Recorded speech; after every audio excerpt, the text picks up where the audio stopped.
તો નમસ્કાર પશુપાલક અને ખેડૂત ભાઈઓ, સ્વાગત છે આપ સર્વ પશુપાલક ભાઈઓ અને ખેડૂત ભાઈઓનું આપણે યુટ્યુબ ચેનલ ખેતીની વાતો ઉપર. તો આજે આપણો ટોપિક છે કે પશુઓમાં દૂધનું ઉત્પાદન કેવી રીતે વધારી શકાય, કેવી રીતે સ્ટેબલ કરી શકાય. તમારે માત્ર તમારા ઘરની વસ્તુથી જ, ઘરગથ્થુ ઉપાયથી જ, તમારા ખેતરમાં ઉગતી વસ્તુથી જ તમારે તમારા પશુનું દૂધ ઉત્પાદન વધારવાનું છે. તો કેવી રીતે વધારી શકાય, આ તમામ માહિતી આપણે આજના વિડીયોમાં મેળવીશું. તે પહેલાં જે પણ ખેડૂત ભાઈઓ, જે પણ પશુપાલક ભાઈઓ આપણી યુટ્યુબ ચેનલ ખેતીની વાતો સાથે જોડાણા છે તેમને જય શ્રી કૃષ્ણ. અને વિડીયોમાં આગળ વધ્યા પહેલાં જે પણ કોઈ નવા ખેડૂત ભાઈઓ અને પશુપાલક ભાઈઓ હોય તે આપણી યુટ્યુબ ચેનલને સબસ્ક્રાઈબ કરી લે, જેનાથી અમારા નવા આવા સરસ મજાના વિડીયો તમારા સુધી પહોંચતા રહે.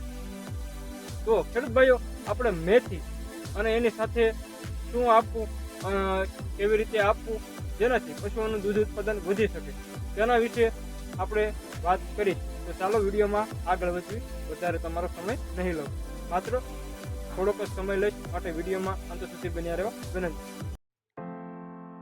તો ખેડૂત ભાઈઓ અને પશુપાલક ભાઈઓ, સૌપ્રથમ તો આપણે મેથી વિશે માહિતી લઈ લઈએ. તો મેથીમાં ઘણા બધા એવા તત્વો આવેલા છે જેનાથી તમારા પશુઓનું દૂધ ઉત્પાદન વધારી શકાય, જેમ કે કેલ્શિયમ, આયરન, ફોસ્ફરસ જેવા આ તત્વો મેથીમાં આવેલા છે. તેમજ ફાઇબરનું પ્રમાણ પણ મેથીમાં ભરપૂર માત્રામાં હોય છે.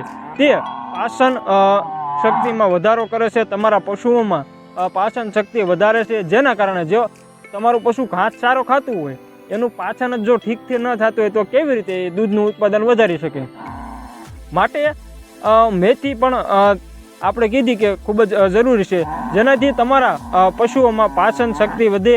અને જેટલું તમારા પશુઓમાં પાચન શક્તિ વધશે અને ખોરાક પાચન થશે એટલો તમારા દૂધનું ઉત્પાદન સ્ટેબલ રહેશે. અને બને એટલો તમારા પશુઓને સમતોલ આહાર આપવો. અને બીજી આઈટમ વિશે વાત કરીએ તો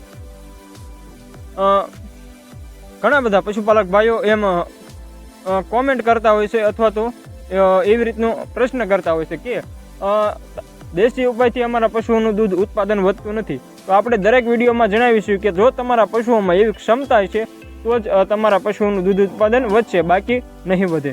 તો બીજા તો આપણે ગોળ વિશે વાત કરવી.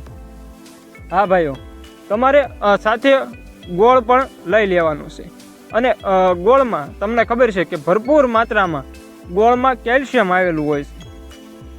કેલ્શિયમનું પ્રમાણ ગોળમાં અધિક હોય છે.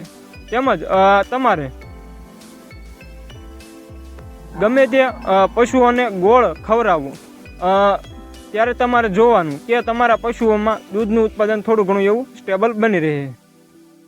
તેમજ અત્યારે આપણે સૌપ્રથમ તો મેથી અને ગોળ તમારે કઈ રીતના આપવાના. તો તમારે કોઈ પણ મેથી લઈ લેવાની. એ મેથીનો તમારે સાવ બારીક એવો ભૂકો નથી કરવાનો. આપણે ઘંટી હોય તેમાં એમ કહેવાય કે મિક્સર ગ્રાઇન્ડર હોય તેમાં તમારે મીડિયમ તેનો ભૂકો કરી લેવાનો મેથીનો.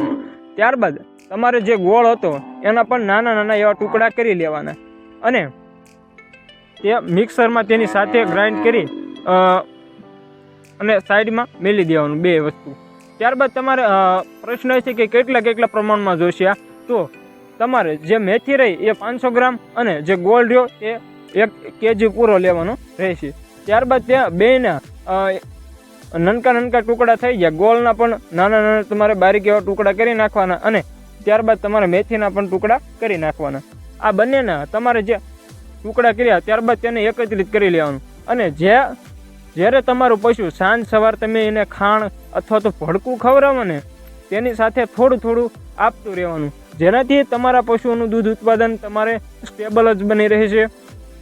અને તમને થોડો ઘણો એવો દૂધમાં અથવા ફેટમાં તમને વધારો જોવા મળશે. અને પશુપાલક ભાઈઓ, આવા સરસ મજાના ખેતી અને પશુપાલનને લગતા વિડીયો જોવા માટે આપણી યુટ્યુબ ચેનલ ખેતીની વાતોને સબસ્ક્રાઈબ કરી લો ભૂલ્યા વગર.